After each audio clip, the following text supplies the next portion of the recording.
Dear future generations, I think I speak for the rest of us when I say, sorry. Sorry we left you with our mess of a planet. Sorry that we were too caught up in our own doings to do something. Sorry we listened to people who made excuses to do nothing.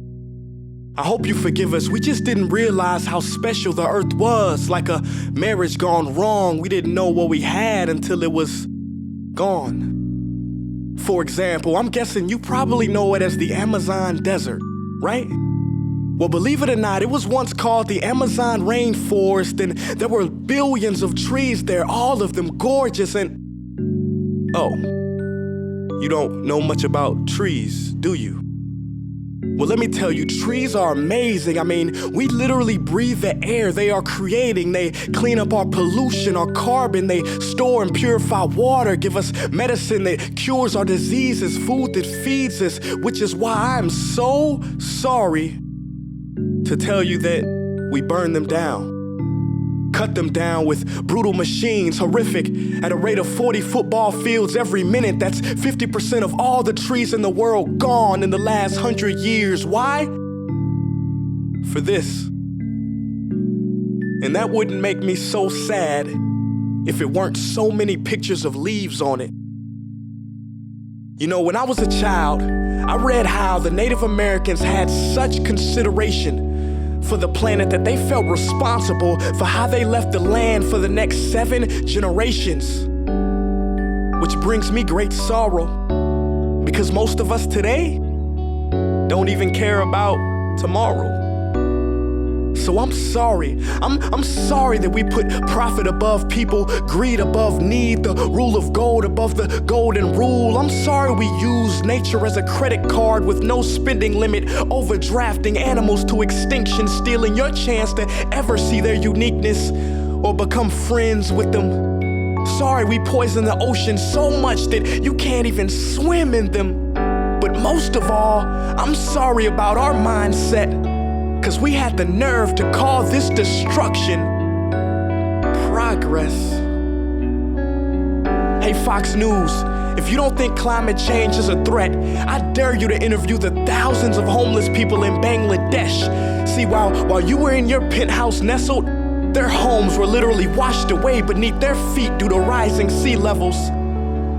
And Sarah Palin, you said that you love the smell of fossil fuels. Well, I urge you to talk to the kids of Beijing who are forced to wear pollution masks just to go to school. See, you can ignore this, but the thing about truth is, it can be denied, not avoided. So I'm sorry, future generations. I'm sorry that our footprint became a sinkhole and not a garden. I'm sorry that we paid so much attention to ISIS and very little to how fast the ice is melting in the Arctic. I'm sorry we doomed you, and I'm sorry we couldn't find another planet in time to move to. You know what? Cut the beat. I'm not sorry. This future, I do not accept it, because an error does not become a mistake until you refuse to correct it. We can redirect this. How? Let me suggest that if a farmer sees a tree that is unhealthy, they don't look at the branches to diagnose it, they look at the root. So like that farmer, we must look at the root, and not to the branches of government, not to the politicians run by corporations. We are the root, we are the foundation. This generation, it is up to us to take care of this planet. It is our only home. We must globally warm our hearts and change the climate of our souls and realize that we are not apart from nature, we are a part of nature. And to betray nature is to betray us. To save nature is to save us. Because whatever you're fighting for, racism or poverty, feminism, gay rights, or any type of equality, it won't matter in the least. Because if we don't all work together to save the environment, we will be equally extinct. Sorry.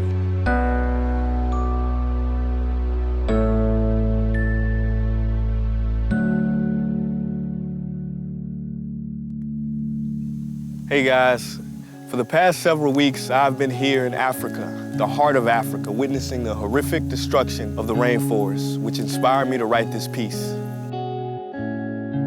Why are forests being destroyed at such an enormous rate? For this. Today we live in a world where destroying trees makes you money. So what can we, normal people, do about it? One way to directly fight the destruction is to stand for trees. By standing for trees, not only can you save the lives of trees, help forest communities, and protect the rights of animals to live in their homes, but you will also balance the amount of pollution that you yourself give off with your everyday activities, making you a part of the solution and not the problem. This is the option that I chose. But whatever way that you choose to stand for trees, do it. Because a wise man once said, when the rivers are all dried up and the trees cut down, man will then realize that he will not be able to eat money.